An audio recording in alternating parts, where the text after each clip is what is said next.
Selamat pagi Pak Guru dan teman-teman. Pada kali ini saya akan menyampaikan hasil laporan tugas akhir KISKO kami. Berikut ada 4 anggota kelompok kami. Pertama ada Jocelyn, kedua ada saya sendiri selaku Kelin Anitra, ketiga ada Nasya Eklesia, dan keempat ada Nevania Vicky.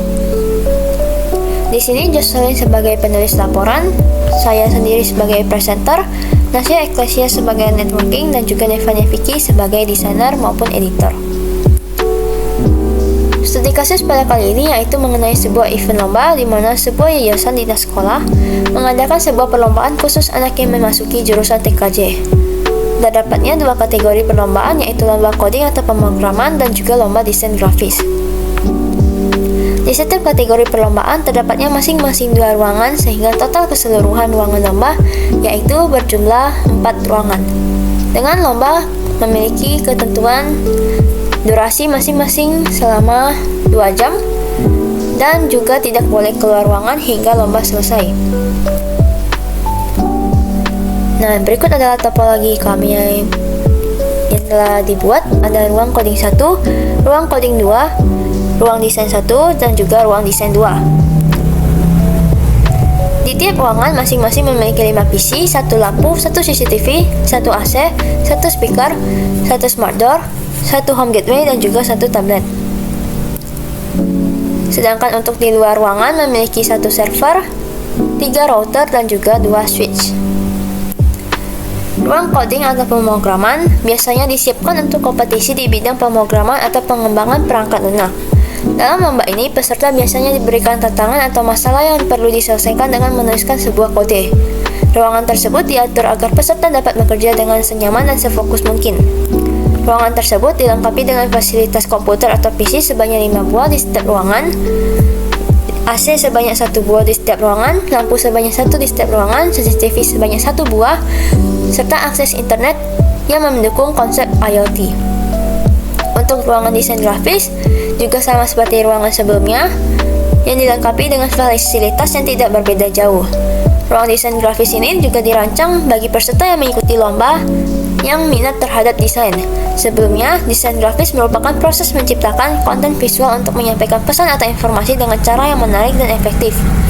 Dalam lomba ini, peserta diberikan sebuah studi kasus ataupun tantangan yang harus diselesaikan melalui penyampaian secara visual. Nah, tiap ruangan memiliki jumlah kebutuhan yang berbeda-beda. Seperti ruang coding 1 dan 2 memiliki kebutuhan sebanyak 5 PC atau laptop, 1 switch, 1 lampu, 1 AC, 1 pintu, 1 CCTV, 1 speaker, 1 tablet, dan 1 juga home gateway. Sedangkan untuk ruang desain 1 membutuhkan 5 PC atau laptop, 1 switch, 1 lampu, 1 AC, 1 pintu, 1 CCTV, 1 speaker, 1 tablet, dan juga 1 home gateway. Ruangan desain 2 juga sama dengan ruang desain 1, sedangkan untuk di luar 4 ruangan tersebut membutuhkan 1 server, 3 router, dan juga 2 switch. Nah, saya akan menjelaskan lebih singkat mengenai home gateway. Home gateway merupakan perangkat fisik yang berfungsi sebagai penghubung antara jaringan rumah dengan jaringan internet.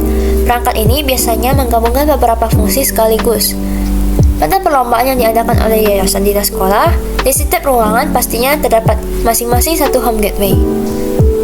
Nah, berikut adalah tampilan tabel yang telah kami buat mengenai beberapa subnet mask, network address, first internet protocol, last internet protocol, broadcast address, serta ruangan-ruangannya.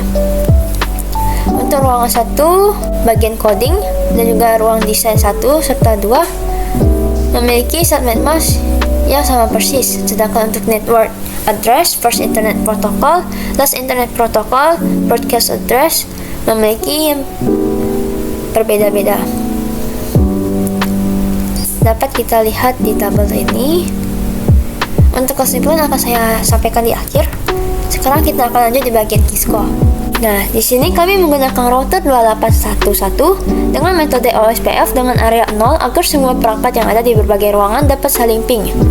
Di sini saya akan coba ping di ruang coding 1 dengan ruang coding 2. Successful. Untuk ruang desain 1 dan juga ruang desain 2 successful, dan juga untuk di ruang desain 1 serta ruang coding 1 successful juga. Nah, sebelumnya, kalian tahu gak sih apa itu OSPF? OSPF adalah kepanjangan dari Open Shortest Path First, di mana OSPF merupakan protokol routing yang digunakan untuk mendistribusikan informasi routing dalam jaringan IP. Selain itu, kami juga menggunakan konsep IoT pada penggunaan barang elektronik seperti di sini ada AC, lampu, CCTV, dan juga speaker. Di PC ini juga, kami men-setting IP address yang disesuaikan dengan IP router. Pertama, dapat kita lihat di salah satu ruangan ini, bagian PC-nya, kita buka di bagian IP configuration-nya, dan juga kita buka di router config ini. Kita buka di bagian Fasternet 0.1.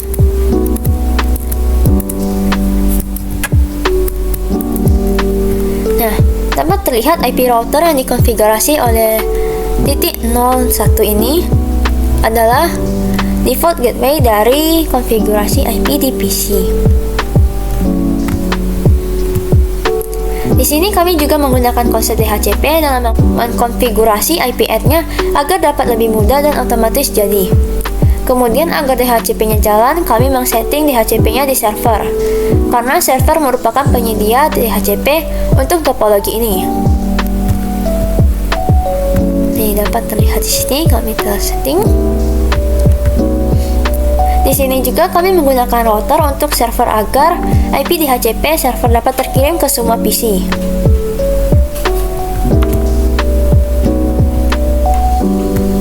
Nah, di bagian Fasternet 0.0 ini untuk OSPF, sedangkan di 0.1 ini untuk server. Dalam server ini juga kami men-setting sebuah DNS untuk mengkoneksikan ke sebuah website. Contohnya seperti kita koneksikan ke Google. Nah, di sini kami menggunakan nama DNS servernya ialah www.eventlomba.com.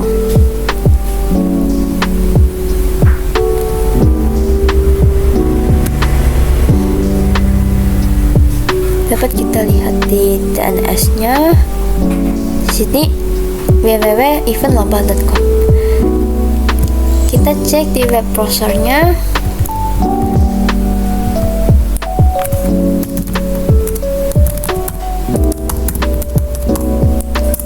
Di sini dapat berhasil kita temukan websitenya. Di sini kami juga tidak hanya menggunakan konsep OSPF, namun kami juga menggunakan konsep IoT. IoT ini merupakan kepanjangan dari Internet of Things, di mana IoT menggunakan konsep berbagai perangkat fisik terhubung ke suatu internet dan dapat saling berkomunikasi serta bertukar data. Perangkat ini biasanya dapat berupa sensor, alat rumah tangga, alat elektronik, dan juga masih banyak lainnya lagi. Di 4 ruangan ini, kami juga menggunakan konsep IoT dengan alat elektronik dan juga alat rumah tangga. Alat rumah tangganya yaitu smart door, sedangkan elektroniknya AC, speaker, CCTV, dan juga lampu. Di ruangan 1-4 ini, pintu dan lampu merupakan patokan kapan peralatan yang menggunakan konsep IoT tersebut akan berjalan. Konsep IoT yang kami gunakan di sini diatur dengan menggunakan home gateway sebagai pengatur SSID-nya. Di sini kita dapat lihat dengan membuka salah satu perangkat yang menggunakan konsep IoT. Kita buka di bagian config, kemudian wireless 0. Nah, di sini dapat terlihat SSID-nya dan kita ubah di bagian WPA2 stream PSK dengan menambahkan passwordnya. Untuk menyambungkan jaringan di IoT dengan menyambungkan dengan tablet sebagai alur IoT untuk mengatur nyala matinya melalui IoT monitor tablet. Tapi sebelum itu, semua perangkat harus dikoneksikan oleh SSID dari home gateway, termasuk tabletnya juga. Di IoT monitor, kami mengatur bagaimana peralatan dalam ruangan tersebut dapat menyala dan kapan tidak menyala. Dapat kita lihat di dalam tablet, bagian IoT monitor.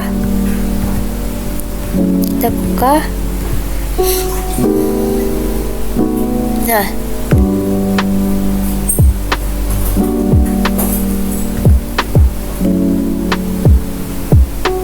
Nah, di sini adalah 5 benda yang menggunakan konsep IoT. Ada lampu, CCTV, pintu, AC, speaker. Di sini dapat kita lihat ada pintu buka, lomba selesai, dan juga lomba mulai dengan berbagai kondisi yang berbeda. Pada pintu buka, di sini kami menggunakan kondisi ketika setiap kali pintu terbuka maka asingnya adalah CCTV dan AC dapat menyala secara otomatis. Sedangkan untuk lampu kami menggunakan konsep manual karena secara logika ketika akan memulai lomba, panitia lomba akan membuka pintu untuk mempersiapkan lomba itu dan ia tidak harus menyalakan AC dan CCTV secara manual agar lebih mudah. Sedangkan karena lampu adalah patokan, jadi lampu akan dinyalakan secara manual saja. Pertama kita cek terlebih dahulu apakah semua alat perangkatnya sudah mati atau belum. Di sini semuanya sudah mati. Dan ketika kita membuka pintunya, maka CCTV dan juga AC akan hidup. Di sini kita juga hidupin lampu secara manual. Nah, selanjutnya ketika lomba dimulai, semua pintu di ruangan lomba akan terkunci. Di mana ketika pintunya terkunci, saat lomba dimulai, CCTV dan juga AC akan tetap hidup. Di sini kami menggunakan kondisi memakai lampu juga sebagai patokan karena secara logika lampu pasti akan selalu menyala hingga akhir lomba. Sedangkan untuk logika pintu dikunci karena saat ada lomba, aturan lombanya ialah tidak boleh keluar ruangan hingga lomba itu selesai.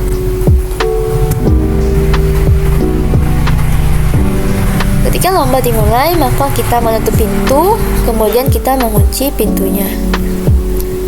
Nah, terlihat di sini lampu AC, CCTV masih menyala.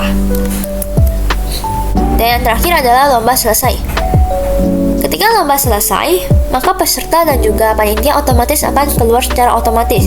Di sini kami mengatur kondisinya sama seperti lomba dimulai dengan patokan pintu dan lampu. Di mana pintu dikunci dan lampu akan dimatikan, maka AC akan mati. Sedangkan untuk CCTV akan selalu hidup selama 24 jam.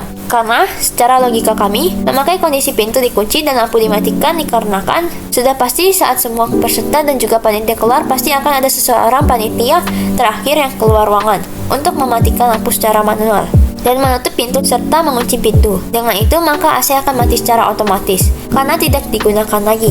Namun CCTV akan tetap hidup untuk memantau situasi di dalam ruangan tersebut.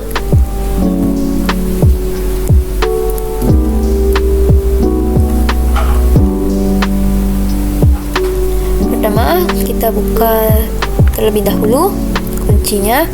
Karena lomba telah selesai, maka peserta akan keluar. Di sini pastinya ada panitia terakhir yang mematikan lampunya secara manual. Maka lampunya dimatikan. Dan panitia tersebut yang terakhir akan menutup pintu itu serta menguncinya. Maka AC di sini mati dan CCTV masih tetap hidup. Konsep di ruang coding 1 ini sama juga dengan di ruang coding 2, desain 1, dan juga desain 2. Nah, berikut merupakan IP yang kami gunakan serta prefixnya untuk di router server, router coding, router design, dan lainnya. Kesimpulannya, laporan ini menggambarkan jaringan untuk mendukung lomba coding dan desain grafis yang diadakan oleh Yayasan Dinas. Lomba ini berlangsung di 4 ruangan, yaitu 2 ruangan untuk lomba coding dan 2 ruangan untuk lomba desain grafis. Di setiap ruangan sudah pasti dilengkapi dengan fasilitas internet yang lengkap dan fasilitas lain yang lengkap serta home gateway yang menghubungkan ruangan dengan internet. Untuk menjaga kelancaran jaringan, ada 1 server utama, 3 router, dan juga 2 switch, 2 ruangan. Pengaturan ini memastikan bahwa setiap peserta bisa mengikuti lomba dengan lancar. Sekian penyampaian hasil laporan kami. Mohon maaf jika ada perkataan yang salah. Terima kasih.